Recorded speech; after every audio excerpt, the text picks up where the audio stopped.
Hello students, हमारा chapter चल रहा है स्ट्रक्चरल ऑर्गेनाइजेशन इन एनिमल्स, जिसमें कल हमने कनेक्टिव टिश्यू के कैरेक्टरिस्टिक्स देखे थे और क्लासिफिकेशन देखा था। अब हम स्टार्ट करेंगे different types of connective tissues को इंडिविजुअली हम पढ़ेंगे। तो सबसे पहले हम स्टार्ट करते हैं एरियोलर कनेक्टिव टिश्यू से, जिसे हिंदी में हम कहते हैं अंतराली संयोजी ऊतक। एरियोलर कनेक्टिव टिश्यू एक टाइप का लूज कनेक्टिव टिश्यू है। लूज कनेक्टिव टिश्यू यानी कि जो सेल होती है वो मैट्रिक्स में दूर दूर होती हैं, एक दूसरे से बहुत पास पास नहीं होती हैं, थोड़ा दूर दूर एक दूसरे से डिस्ट्रीब्यूट होती है।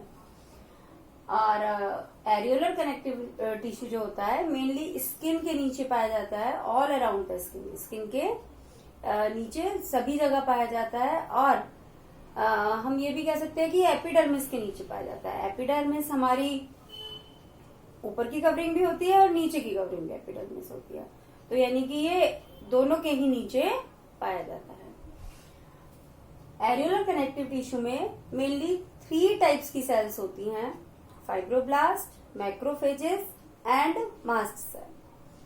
फाइब्रोब्लास्ट सेल हमारी लार्ज साइज की सेल होती हैं और अमीबॉइड शेप की होती है, यानी इनकी शेप कैसी होती है? इरेगुलर होती है। और ये सिक्रीशन करती हैं प्रोटीन का, कोलेजन प्रोटीन का एंड इलास्टिन प्रोटीन का। और ये दोनों ही प्रोटीन फाइबर्स का निर्माण करते हैं, collagen fibre and elastin fibre. इसके अलावा ये सेल मैट्रिक्स का भी सिक्रीशन करती है। तो फाइब्रोब्लास्ट सेल का मेन काम क्या है कि ये मैट्रिक्स का सिक्रीशन कर रही हैं और फाइबर प्रोटीन का सिक्रीशन कर रही हैं। सेकेंड सेल हमारी मैक्रोफेजेस हैं। ये भी लार्ज साइज की सेल होती हैं और इरेगुलर शेप की सेल होती हैं।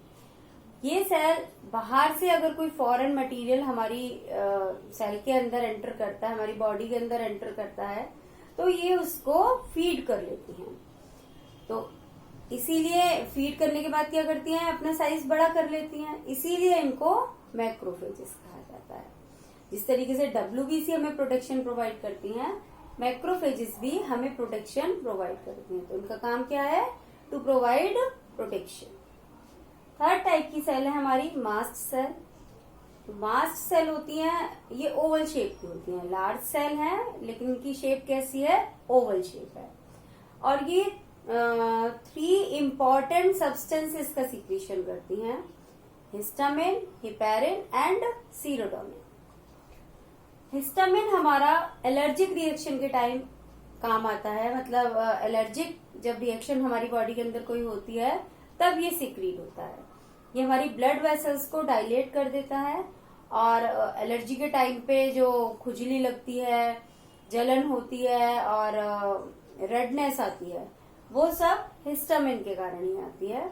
और एलर्जी के टाइम पे जो दवाइयां दी जाती हैं वो एंटी हिस्टामिन होती है, जिससे कि ये सब चीजें कम हो जाती हैं। जलन, सूजन, खुजली, ये चीजें उन दवाइयों से कम हो जाती हैं। नेक्स्ट हमारा जो सब्सटेंस मास्ट सेल रिलीज करती हैं वो है हिपैरिन। हिपैरिन एक एंटी कोएगुलेंट होता है, यानी कि ये ब्लड की क्लॉटिंग को रोकता है। और थर्ड है हमारा सीरोटोनिन।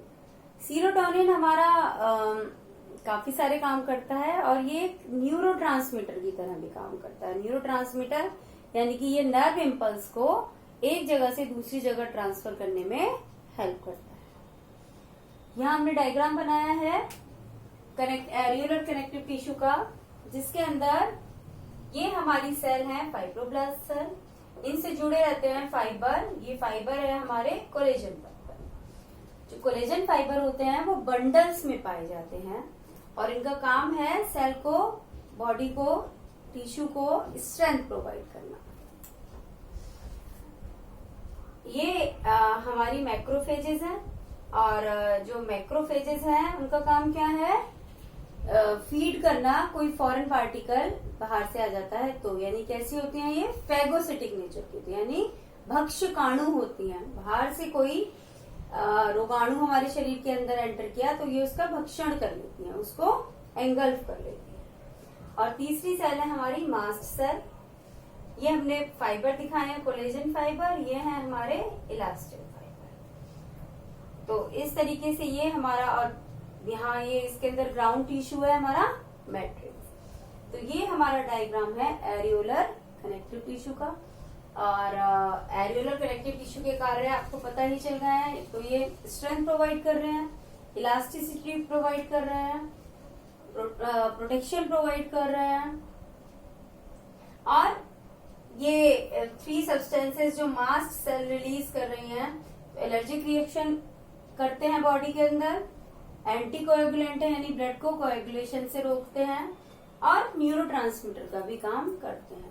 तो इस तरीके से ये हमारा एरियोलर कनेक्टिव टिश्यू हुआ। अब हम डिफरेंस देख लेते हैं कोलेजन और इलास्टिन फाइबर के अंदर। जो कोलेजन फाइबर होते हैं वो हमारे व्हाइट कलर के होते हैं, और जो इलास्टिन फाइबर है वो हमारे येलो कलर के होते हैं। तो कोलेजन फाइबर को हम व्हाइट कोलेजन फाइबर भी कहते हैं, और जो इलास्टिन फाइबर है उन्हें हम येलो इलास्टिन फाइबर भी कहते हैं। कोलेजन फाइबर बंडल्स में मिलते हैं, जबकि जो इलास्टिन फाइबर है वो सिंगल होते हैं।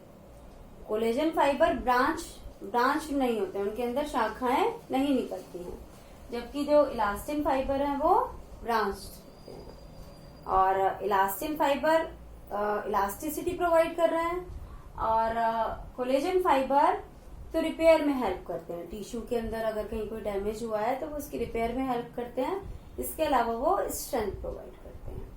कोलेजन फाइबर का डायमीटर कम होता है, वो पतले होते हैं, और जो इलास्टिन फाइबर है वो कंपैरेटिवली यानी कोलेजन फाइबर की तुलना में वो कुछ मोटे होते हैं और उनका डायमीटर ज्यादा होता है। तो इस तरीके से हमने एरियोलर कनेक्टिव टिश्यू के बारे में पढ़ा, और अब हम देखेंगे एडिपोज कनेक्टिव टिश्यू। अब हम बात करेंगे एडिपोज कनेक्टिव टिश्यू की, यानी कि फैटी टिश्यू भी कह सकते हैं हम इसे, और ये भी एक टाइप का लूज कनेक्टिव टिश्यू है।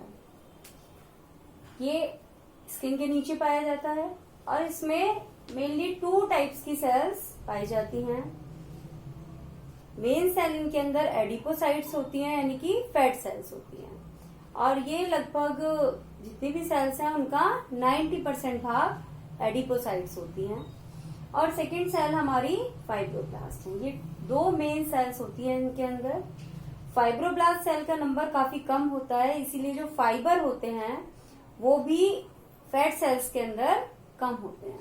जो हमारा एडिपोज कनेक्टिव टिश्यू है उसके अंदर जो फाइबर हैं वो बहुत कम होते हैं, और फाइब्रोब्लास्ट भी कम होती हैं। और जो सबसे मेन सेल है वो कौन सी है? फैट सेल, यानी कि एडिपोज सेल, एडिपोसाइट्स। और ये लगभग सभी सेल्स का 90% होती है। ये जो एडिपोसाइट्स होती हैं, फैट सेल्स होती हैं, ये लार्ज स्फेरिकल सेल्स होती हैं, गोल सेल हैं, और इनके बीच में एक बड़ा फैट ग्लोब्यूल पाया जाता है, जिसकी वजह से जो इनका न्यूक्लियस है, साइटोप्लाज्म है, और बाकी जो भी सेल कंटेंट होते हैं, सेल ऑर्गेनल होते हैं, वो सब पहुंच जाते हैं पेरिफेरी की तरफ, यानी परिधि की तरफ। ये हमारी हमने दिखाई है एडिपोसाइट। एडिपोसाइट के अंदर ये बड़ा रेड कलर का फैट ग्लोब्यूल है। उनका मेन काम क्या है? Storage of fat. तो इसीलिए इनके अंदर बड़ा एक फैट ग्लोब्यूल पाया जाता है, जिसके अंदर फैट का स्टोरेज होता है। और यहाँ ये जो न्यूक्लियस है और साइटोप्लाज्म है और बाकी सारा जो भी सेल ऑर्गेनल कंटेंट है वो सब कहाँ पहुंच गया है? हमारा परिधि की तरफ, पेरिफेरी की तरफ। तो ये हमारी एक एडिपोसाइट है। और जो एडिपोज टिश्यू होते हैं वो 2 टाइप्स के होते हैं, एक येलो फैट होता है और एक ब्राउन फैट होता है। तो जो येलो फैट है वो हमारा जो रेगुलर फैट है बॉडी के अंदर, वो येलो फैट ही होता है, और ये स्किन के नीचे पाया जाता है, और हमारे जो ऑर्गन्स होते हैं उनके चारों तरफ पाया जाता है। तो इसका मेन काम होता है हमें एनर्जी प्रोवाइड करना, हमें इंसुलेशन प्रोवाइड करना, और जो हमारे ऑर्गन्स हैं, इंटरनल ऑर्गन्स, जिनके चारों तरफ हमारी बोन्स नहीं होती, जैसे हमारी किडनीज हैं, हमारे लंग्स हैं, तो उनके चारों तरफ फैट की लेयर होती है, जो उन्हें एक्सटर्नल शॉक से प्रोटेक्ट करती है। तो येलो फैट का हमारी बॉडी में पाया जाने वाला रेगुलर फैट है, स्किन के नीचे पाया जाता है और ऑर्गन्स के चारों तरफ पाया जाता है। और इसका मेन काम क्या है? एनर्जी प्रोवाइड करना, इंसुलेशन प्रोवाइड करना एंड प्रोटेक्शन प्रोवाइड करना। अब हम आते हैं ब्राउन फैट की तरफ। जो ब्राउन फैट होता है वो केवल इन्फेंट्स में पाया जाता है, बच्चों के अंदर पाया जाता है। बड़ों के अंदर ये ब्राउन फैट चेंज हो जाता है धीरे, जैसे जैसे बच्चा बड़ा होता जाता है तो ये ब्राउन फैट चेंज होने लगता है येलो फैट के अंदर। इसका मेन काम क्या है? हीट एनर्जी प्रोवाइड करना। हमारी बॉडी के अंदर बहुत सारे अडेप्टेशन है हीट प्रोवाइड करने के लिए। फॉर एग्जाम्पल, बहुत ठंड होती है तो हमारी बॉडी के अंदर कपकपी आने लगती है, शिवरिंग होने लगती है। इसकी वजह से क्या? हमारी बॉडी के अंदर हीट जनरेट होती है। लेकिन बच्चों के अंदर ये प्रोसेस नहीं होती। तो बच्चों को हीट एनर्जी प्रोवाइड करने के लिए उनके अंदर पाया जाता है ब्राउन फैट। येलो फैट के अंदर केवल एक बड़ा लार्ज फैट ग्लोब्यूल पाया जाता है, लेकिन जो हमारा ब्राउन फैट है उसके अंदर मल्टीपल फैट ग्लोब्यूल पाए जाते हैं, यानी कि एक ही जगह कई सारे फैट ग्लोब्यूल पाए जाते हैं। इन्फेंट में पाया जाता है ये ब्राउन फैट, और इसके अलावा ये हाइबरनेटिंग एनिमल्स में भी पाया जाता है। हाइबरनेटिंग यानी हाइबरनेशन कहते हैं हम विंटर स्लीप को, कि बहुत ठंड जो एनिमल बर्दाश्त नहीं कर पाते हैं तो वो विंटर के अंदर अंदर चले जाते हैं गहराई में, जिससे कि उन्हें ठंड ना लगे। तो उनके अंदर ये फैट प्रेजेंट होता है उन्हें हीट प्रोवाइड करने के लिए, क्योंकि उनकी बॉडी के अंदर उनकी जो बॉडी कैसी होती है, पॉइकिलोथर्मिक होती है, यानी कोल्ड ब्लडेड होते हैं वो, कि बाहर अगर ठंड है तो उनकी बॉडी अपने आप को एडजस्ट नहीं कर पाती है। तो इसीलिए उनके अंदर ब्राउन फैट पाया जाता है जो उनकी बॉडी को थोड़ी हीट प्रोवाइड करता है। और ये जो फैट है ब्राउन कलर का होता है। तो ये ब्राउन कलर आता है क्योंकि इस फैट के अंदर माइटोकॉन्ड्रिया पाए जाते हैं बहुत सारे, और उन माइटोकॉन्ड्रिया के अंदर पाया जाता है आयरन, और आयरन की वजह से ही जो ये ब्राउन फैट है इसका कलर ब्राउन होता है। तो इस तरीके से ये हमारा येलो फैट है और ब्राउन फैट है, इनमें डिफरेंस होता है। येलो फैट के अंदर एक लार्ज ग्लोब्यूल पाया जाता है, फैट ग्लोब्यूल, और ब्राउन फैट के अंदर मल्टीपल फैट ग्लोब्यूल पाए जाते हैं। येलो फैट हमें एनर्जी प्रोवाइड करता है, इंसुलेशन प्रोवाइड करता है और प्रोटेक्शन भी प्रोवाइड करता है, और ये सामान्य रूप से शरीर में पाया जाने वाला फैट है। ये स्किन के नीचे पाया जाता है और ये हमारे ऑर्गन्स के चारों तरफ पाया जाता है। स्किन के नीचे जितनी मोटी फैट की लेयर होगी उतनी ही ज्यादा ये हमें हीट प्रोवाइड करेगा, गर्मी प्रोवाइड करेगा, इंसुलेशन प्रोवाइड करेगा, यानी ठंड से बचाएगा। और ब्राउन फैट केवल इन्फेंट्स में पाया जाता है और हाइबरनेटिंग एनिमल्स के अंदर पाया जाता है, और इसका मेन काम होता है हीट एनर्जी प्रोवाइड करना। और इसका ब्राउन कलर होता है आयरन रिच माइटोकॉन्ड्रिया की वजह से, और आयरन रिच माइटोकॉन्ड्रिया इसके अंदर प्लेंटी ऑफ नंबर में पाए जाते हैं, यानी कि उनका जो नंबर है वो बहुत ज्यादा होता है। और इस तरीके से हमने एडिपोज टिश्यू पढ़ा। एक बार मैं समराइज कर दूं, पहले हमने एरियोलर टिश्यू पढ़ा था। एरियोलर टिश्यू के अंदर 3 मेन सेल थी हमारी, fibroblast, macrophages and mast cell. यहाँ 2 मेन सेल हैं, एडिपोसाइट एंड फाइब्रोब्लास्ट। इसमें फाइबर बहुत कम होता है फैट सेल के, फैट टिश्यू के अंदर, और एरियोलर टिश्यू के अंदर जो कोलेजन फाइबर हैं और इलास्टिन फाइबर वो काफी पाए जाते हैं। और कोलेजन फाइबर का जो नंबर है वो इलास्टिन फाइबर से ज्यादा है। कोलेजन फाइबर ज्यादा होते हैं टिश्यू के अंदर और इलास्टिन फाइबर हमारे कम होते हैं। तो हमने आज एरियोलर टिश्यू पढ़ा, एडिपोज टिश्यू पढ़ा, हमने डिफरेंस देखे कोलेजन फाइबर के अंदर एंड इलास्टिन फाइबर के अंदर, ब्राउन फैट के अंदर एंड येलो फैट के अंदर। ये हमारा डायग्राम है, इसके अंदर ये हमारी एडिपोसाइट है, ये हमारी फाइब्रोब्लास्ट है, और इसके अंदर फिल है हमारा मैट्रिक्स। और जो फाइब्रोब्लास्ट है उनका नंबर कम है और एडिपोसाइट का नंबर काफी ज्यादा है। तो इस तरीके से, क्योंकि जो हमारा एडिपोज टिश्यू है उसका मेन काम क्या है, फैट को स्टोर करना।